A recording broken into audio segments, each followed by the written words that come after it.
दोस्तों, आज की सबसे पहली और बड़ी खबर। झारखंड में जेएसएससी सीजीएल पेपर लीक का मामला। पलामू से कोचिंग संचालक गिरफ्तार। झारखंड में झारखंड कर्मचारी चयन आयोग यानी जेएसएससी सीजीएल के प्रश्न पत्र के लीक के मामले को लेकर झारखंड एसआईटी ने पलामू के कोचिंग सेंटर के संचालक को गिरफ्तार किया है। खबरों की माने तो कोचिंग संचालक पलामू के मेदिनीनगर के प्रतियोगी परीक्षाओं की तैयारी करवाता है। बता दें कि कुछ दिनों पूर्व ही झारखंड राज्य कर्मचारी चयन आयोग द्वारा सीजीएल यानी संयुक्त स्नातक स्तरीय प्रतियोगी परीक्षा का आयोजन किया गया था। प्रतियोगी परीक्षा का पेपर यानी प्रश्न पत्र लीक हुआ था और इसके पेपर सोशल मीडिया में फैल गया था। इसी मामले को लेकर एसआईटी की टीम ने पलामू में कोचिंग संचालक को छापेमारी कर गिरफ्तार किया है।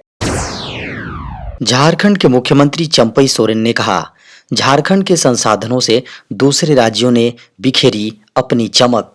झारखंड के मुख्यमंत्री चंपई सोरेन ने रविवार को गिरिडीह जिले के पीरटांड़ प्रखंड स्थित मकर संक्रांति मेला मैदान मधुबन में पीरटांड़ मेगा लिफ्ट सिंचाई योजना के शिलान्यास कार्यक्रम को संबोधित करते हुए कहा कि कुल 639.20 करोड़ रुपए की लागत से योजना का निर्माण होगा।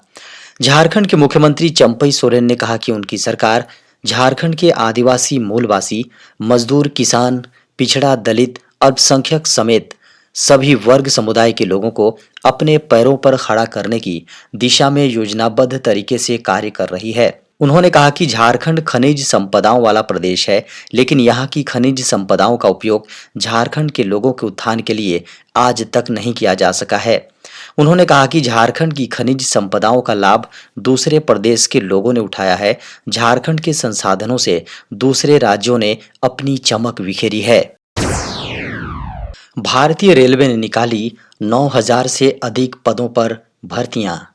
रेलवे भर्ती बोर्ड ने तकनीशियन पदों पर बम्पर भर्तियां निकाली हैं।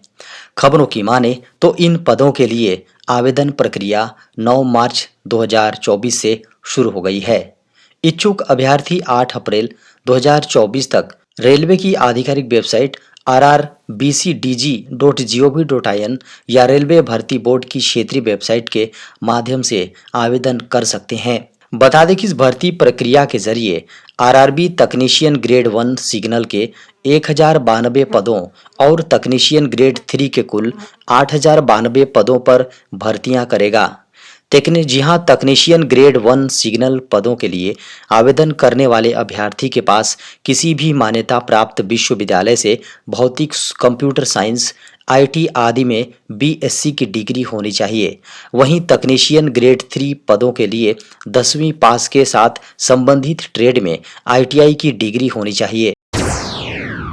देश को 15 मार्च तक मिलेंगे 2 नए चुनाव आयुक्त। बड़ी खबर है। चुनाव आयुक्त अनूप चंद्र पांडे की सेवानिवृत्ति और अरुण गोयल के अचानक इस्तीफे से बनी रिक्तियों को भरने के लिए 15 मार्च तक 2 चुनाव आयुक्तों की नियुक्ति होने की संभावना है।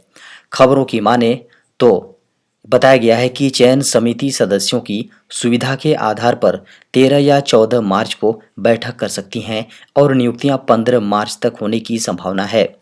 निर्वाचन आयोग द्वारा लोकसभा चुनाव के कार्यक्रम की संभावित घोषणा से कुछ दिन पूर्व ही गोयल ने शुक्रवार सुबह चुनाव आयुक्त के पद से इस्तीफा दे दिया।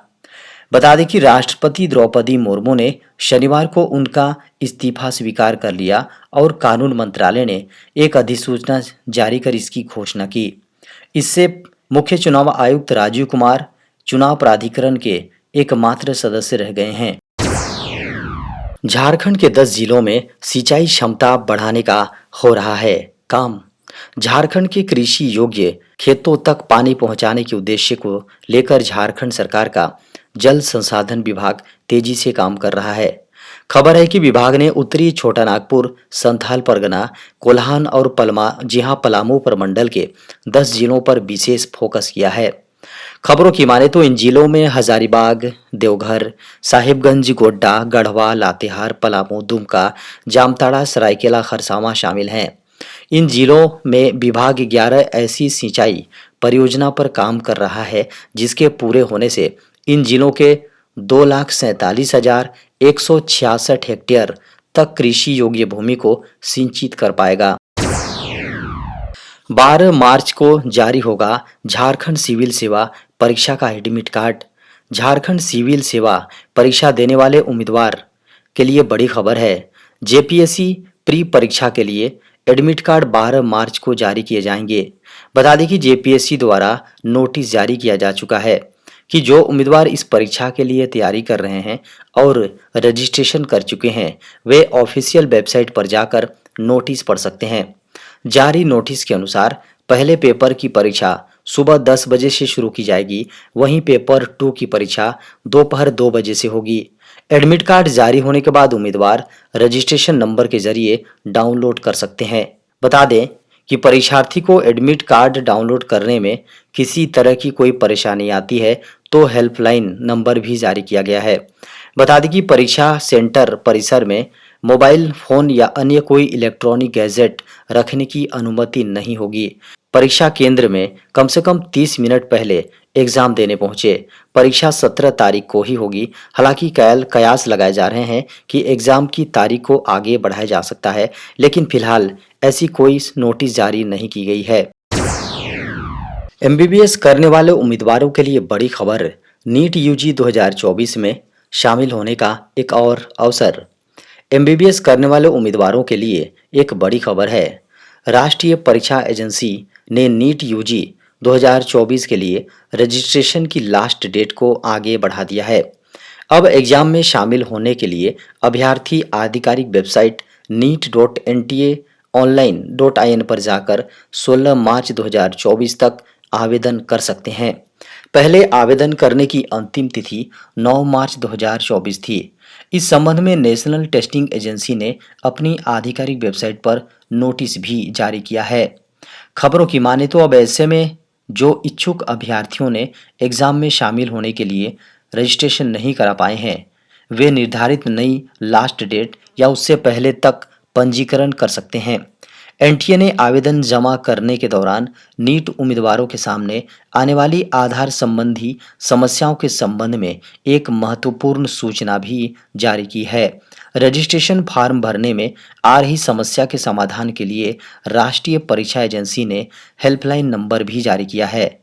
बता दें कि किसी भी सहायता के लिए अभ्यर्थी neet@nta.ac.in और neet1@nta.ac.in पर ईमेल कर सकते हैं।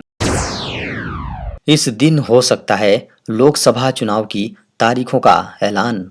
लोकसभा चुनाव 2024 की तैयारियों को लेकर चुनाव आयोग अलग-अलग राज्यों की दौरा कर रहा है।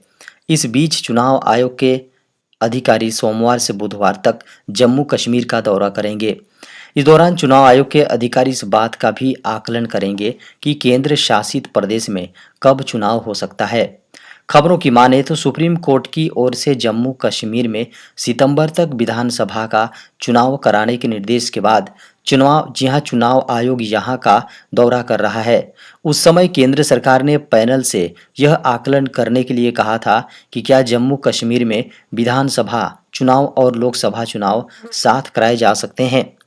खबरों की माने तो बुधवार को चुनाव आयोग का दौरा खत्म होने के बाद गुरुवार या शुक्रवार को लोकसभा चुनाव की तारीखों की घोषणा संभव है। लोकसभा चुनाव की घोषणा से पूर्व 13 मार्च को मोदी कैबिनेट की अंतिम मीटिंग। केंद्र सरकार केंद्र की मोदी सरकार अगले सप्ताह 13 मार्च को कैबिनेट की बैठक करने जा रही है। खबर है कि ये बैठक पीएम मोदी के निवास 7 लोक कल्याण मार्ग पर दोपहर 12 बजे होगी। माना जा रहा है कि लोकसभा चुनाव 2024 की घोषणा से पूर्व यह मोदी कैबिनेट की अंतिम मीटिंग होगी। बता दें कि पीएम मोदी मौजूदा कार्यकाल की आखिरी कैबिनेट बैठक में बड़े फैसले कर सकते हैं। खबर है कि इस बैठक में पीएम मोदी अपने कैबिनेट के सहयोगियों को आभार और धन्यवाद भी जता सकते हैं। साथ ही आने वाले चुनाव के लिए शुभकामनाएं देंगे। कयास लगाए जा रहे हैं कि चुनाव आयोग जल्द ही लोकसभा चुनाव की तारीखों का ऐलान कर सकता है। बता दें कि तारीखों का ऐलान होने के साथ ही आचार संहिता लागू हो जाएगी, जो कि चुनाव होने तक जारी रहेगी। खबर है कि चुनाव आयोग पिछले कुछ महीनों से तैयारियों का आकलन करने के लिए सभी राज्यों के मुख्य निर्वाचन अधिकारियों के साथ नियमित बैठकें कर रहा है। इस बैठकों में समस्या वाले क्षेत्रों, ईवीएम की आवाजाही, सुरक्षा बलों की जरूरत और सीमाओं पर कड़ी निगरानी जैसे पॉइंट को लिस्ट किया जा रहा है।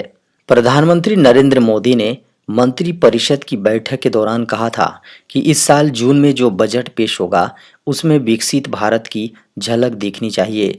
भारत 2047 तक एक विकसित देश कैसे बने, इसको लेकर सचिवों ने पीएम को 5 प्रेजेंटेशन दिखाए।